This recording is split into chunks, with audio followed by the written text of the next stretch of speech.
ദിവ്യബലിക്ക് മുൻപുള്ള പ്രാർത്ഥന.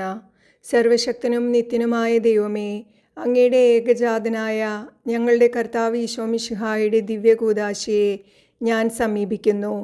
ആതുരനായി ഞാൻ ജീവൻ്റെ വൈദ്യനെ, അശുദ്ധനായി ഞാൻ കരുണയുടെ ഉറവയെ, അന്ധനായി ഞാൻ നിത്യവെളിച്ചത്തിൻ്റെ പ്രകാശധോരണിയെ, ദരിദ്രനായി ആലംബഹീനനായി ഞാൻ സ്വർഗത്തിൻ്റെയും ഭൂമിയുടെയും നാഥനെ സമീപിക്കുന്നു.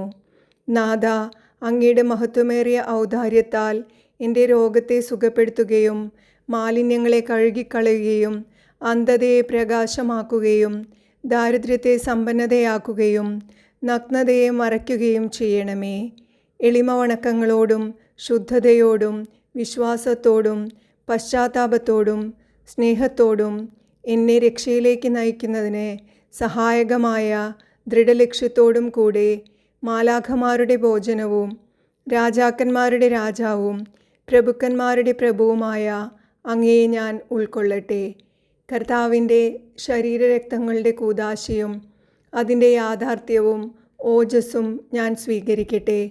ദയാപരനായ ദൈവമേ, പരിശുദ്ധ കന്യകാമറിയത്തിൻ്റെ ഉദരത്തിൽ നിന്ന് ജാതനായ അങ്ങയുടെ ഏകപുത്രനും ഞങ്ങളുടെ കർത്താവുമായ ഈശോ മിശിഹായുടെ തിരുഗാത്രം ഞാൻ ഉൾക്കൊള്ളുന്നതുവഴി അവിടുത്തെ മൗതിക ശരീരത്തിൽ എണ്ണപ്പെടുകയും ചെയ്യുമാറാകട്ടെ. സ്നേഹനിധിയായ പിതാവേ, ഈ ലോക തീർത്ഥയാത്രയിൽ കൂദാശിയുടെ മറവിൽ അങ്ങയുടെ പ്രിയപുത്രനെ സ്വീകരിക്കുന്നതുവഴി സ്വർഗഭാഗ്യത്തിൽ അങ്ങയോടുകൂടെ നിത്യം ജീവിക്കുകയും വാഴുകയും ചെയ്യുന്ന അങ്ങയുടെ തിരുസുതനെ അഭിമുഖമായി കണ്ടാനന്ദിക്കുന്നതിന് ഒരു ദിവസം ഇടയാക്കണമേ. ആമേൻ.